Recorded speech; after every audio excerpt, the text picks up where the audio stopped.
Hi, welcome to அடடடட அசத்தல் சமையல். இன்றைக்கி வீடியோவில் நம்ம கொத்தமல்லியை எப்படி நிறைய நாள் அது அழுகி போகாமல் பாதுகாத்து எப்படி உபயோகப்படுத்துறதுன்னு பார்க்க போகிறோம். வீடியோ உங்களுக்கு பிடிச்சதுன்னா லைக் பண்ணுங்கள், சப்ஸ்கிரைப் பண்ணுங்கள், பக்கத்தில் இருக்க பெல் ஐக்கானையும் கிளிக் பண்ணிக்கோங்க.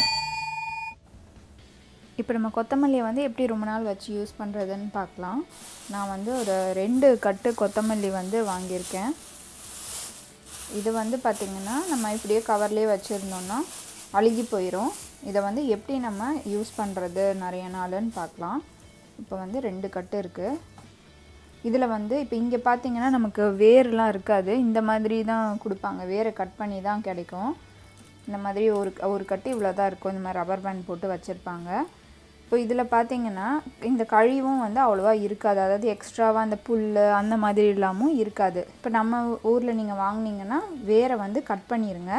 வேரை கட் பண்ணிவிட்டு இதில் வேறு ஏதாவது செடி இருந்துச்சுன்னா அதையும் எடுத்து போட்டுருங்க. அதுக்கப்புறம் இந்த மாதிரி லைட்டாக அழுகுனதோ இல்லை இந்த மாதிரி மஞ்சள் கலரில் பழுப்பு நிறத்தில் இருந்துச்சுனாலும் அதெல்லாம் எடுத்துருங்க. எடுத்துட்டு இப்போ இதை நான் 2ஆக உடச்சிக்கிறேன்.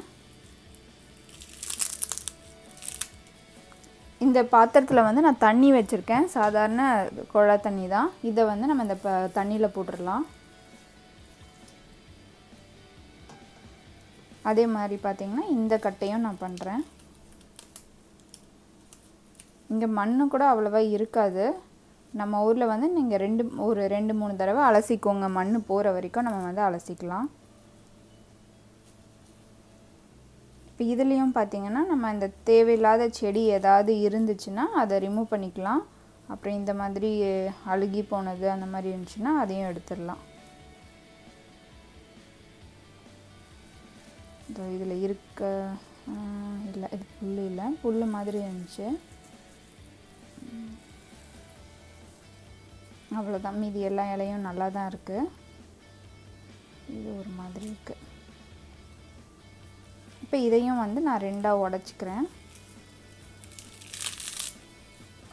நீங்கள் கத்தி வச்சு கூட கட் பண்ணிக்கோங்க. இதை தண்ணியில் போட்டுடலாம். இப்போ இந்த புதினா இலையை நல்லா தண்ணியில் அலசிடுங்க. எல்லா இலையும் நல்லா இது படுற மாதிரி நசுக்கக்கூடாது. சும்மா இப்படி வச்சு இப்படி ஸ்ப்ரெட் பண்ணி விடுங்க. பண்ணி விட்டுட்டு இப்போ இதை எடுத்துடலாம். நம்ம கொஞ்சம் லைட்டாக தண்ணியை வடிச்சிருங்க.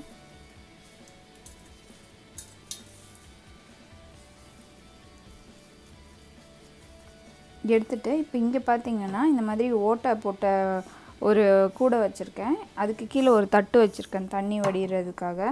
இப்போ இதில் இந்த கொத்தமல்லியை நம்ம போட்டுடலாம்.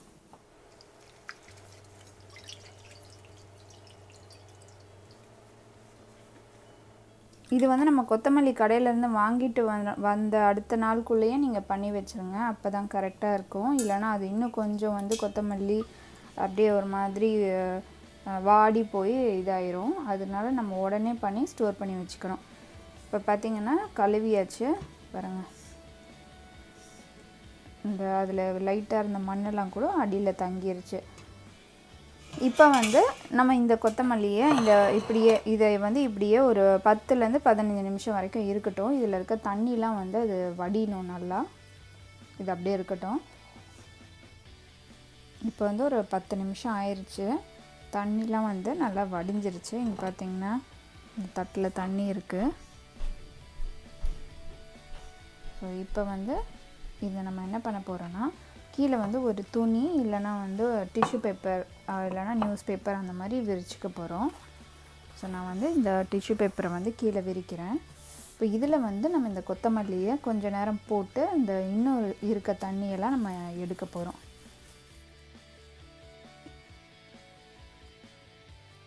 இதை கொஞ்சம் அப்படியே வச்சுட்டு இதில் இருக்க இன்னும் கொஞ்சம் தண்ணியெல்லாம் நம்ம அதை வச்சு எடுத்துட போகிறோம் டிஷ்யூ பேப்பரை வச்சு. இப்போ இந்த மாதிரி இன்னும் ஒரு 10 நிமிஷம் இருக்கட்டும். இப்போ இது மேலே நான் இன்னும் ஒரு லேயர் டிஷ்யூ பேப்பரை வச்சு மூடிட போகிறேன். இப்போ மேலே இருக்க இந்த கொத்தமல்லியில் இருக்க தண்ணியும் வந்து நல்லா உறிஞ்சிடும்.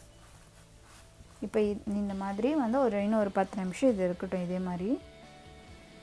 இப்போ கொத்தமல்லி பார்த்திங்கன்னா தண்ணி ஃபுல்லாக வந்து உறிஞ்சிருச்சு டிஷ்யூ பேப்பரில்.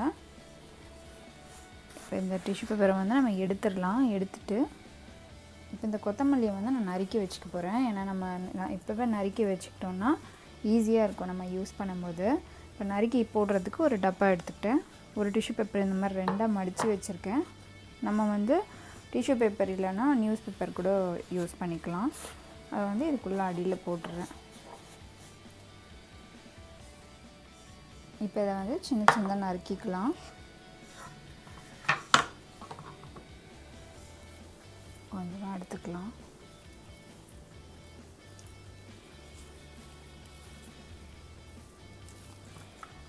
எடுத்துக்கிட்டு இதை வந்து சின்ன சின்னதாக நறுக்கிக்கலாம்.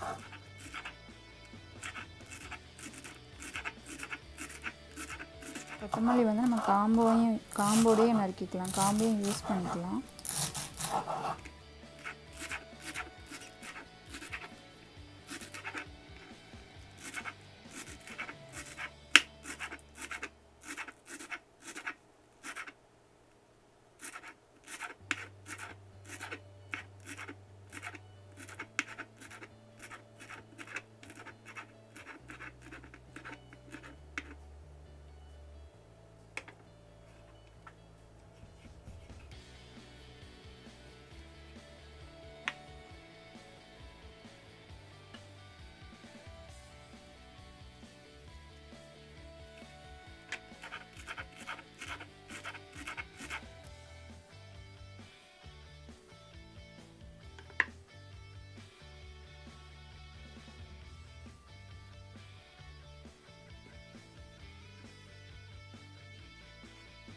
புதினாவையும் கட் பண்ணியாச்சு.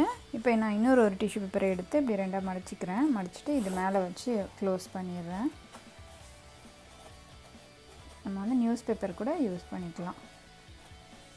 வச்சுட்டு இதோட மூடி வச்சு நான் மூடிடுறேன். அவ்வளோதான். இப்போ இதை நம்ம ஃப்ரிட்ஜில் வச்சு எவ்வளோ நாள் வேணால் யூஸ் பண்ணிக்கலாம். இது எதுவுமே ஆகாது. நல்லா ஃப்ரெஷ்ஷாக இருக்கும். ஒரு 1.5 மாதம் கிட்ட வரைக்கும் நம்ம வச்சு யூஸ் பண்ணிக்கலாம். டிப்ஸ் வந்து உங்களுக்கு ரொம்ப உபயோகமாக இருக்கும்னு நினைக்கிறேன். நீங்களும் உங்கள் வீட்டில் ட்ரை பண்ணி பார்த்துட்டு உங்களோட ஃபீட்பேக்கை வந்து கமெண்ட் பண்ணுங்கள். இந்த வீடியோ உங்களுக்கு பிடிச்சிருந்ததுன்னா அடடட அசத்தல் சமையலுக்கு சப்ஸ்கிரைப் பண்ணுங்கள், லைக் பண்ணுங்கள், ஷேர் பண்ணுங்கள். நன்றி.